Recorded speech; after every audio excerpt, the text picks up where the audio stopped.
Hey guys, Little Black Belt here. I got a request the other day to do a review of my soldiers here. So I figured the way I do that is kind of in conjunction with another idea that I had. I wanted to do like a video on soldier loadouts. And so I figured I'd kind of combine the two ideas and do a little bit of both. So I'm trying to start this new series here. We're going to do soldier loadouts with all three of the factions. We'll do some with US and some with Germany, and then some with Soviet. And keep in mind, I'm trying to get to all the different guns, so I'll be trying different setups and stuff like that. I don't have every gun in the game.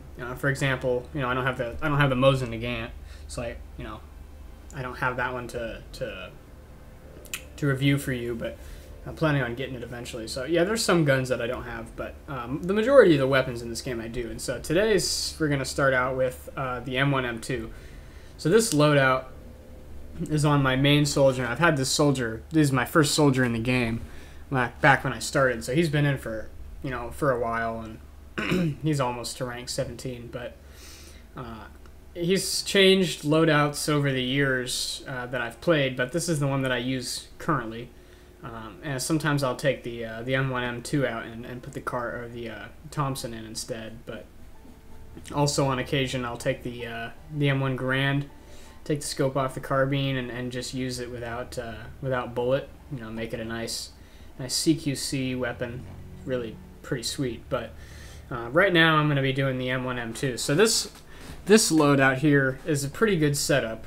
You got the M1 M2, which is a lightweight gun, so it only takes up 6 of your ammo slots, which is absolutely amazing. It's pretty sweet. And then I use a pistol, so I like the 1917 Revolver. I think it's an amazing gun. But you could obviously use the 1911 as well. And then for my last 2 slots, I like to use the sticky grenades, just in case there's a tank that's nearby that I could just kind of drive by and just chuck them on as I go. This isn't really a tank hunter guy. It's just kind of like a backup. I get stuck behind a tree or something, there's a tank, I need to take care of him, get him quickly with the sticky grenades. And there's other options you could use too. You could substitute the stickies for just a regular hand grenade if you wanted to do that, or you could get H3s, which are a little bit cheaper than the stickies, but it's a preference. I don't know. I may switch to H3s eventually, but this guy really is not my tank hunter guy, And so the setup I got on the Revolver here, I'll just go through and run through the mods here. You don't need to really have this modded like I do. If you want a solid pistol, there's 3 mods you should have on this gun. The first is the United Defense Super Plus P right here. This is going to get your damage up to that 2-hit kill without heavyset bronze. So this will 2-hit kill anybody, 2 body shots, as long as they don't have any form of heavyset. So if they got bronze, it'll be a 3-hit kill. Now, keep in mind you only got 6 shots in this cylinder here, so you got to make them all count.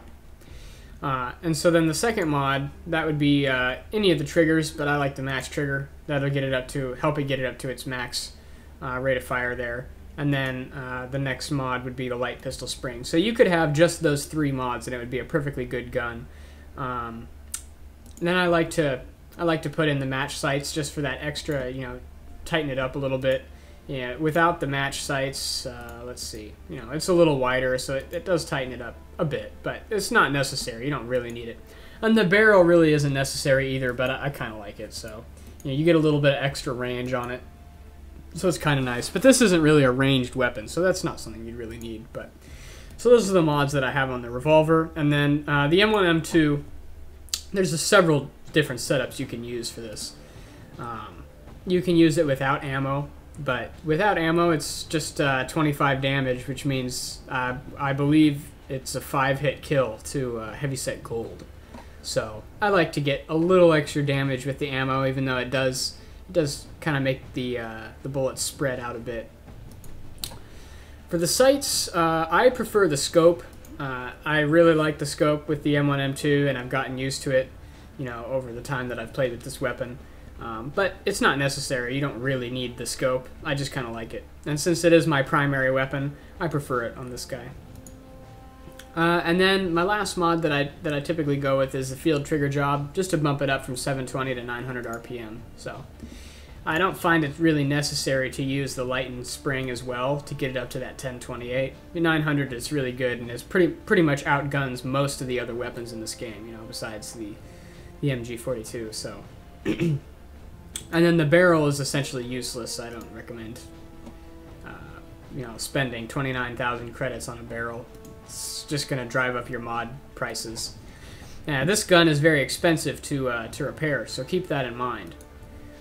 And then for badges, tight grip gold is going to be a must. Now I don't know why this image isn't showing up correctly, but this is actually tight grip gold, so I spent time leveling up my LMG assault ribbon to get tight grip on this guy.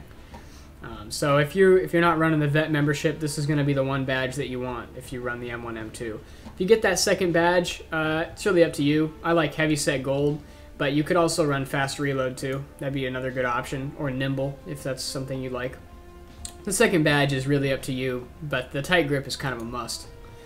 So that's the setup that I run on this guy. Now I'd like to take us into a match and try it out. So hopefully the queue isn't too long, but I'm going to pause the recording right now so that when I get into the match, you won't hear my keyboard as much. So I will come back to you guys when we get into the match.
So as you can see by that previous match, there's definitely some potential for this build. It's pretty crazy.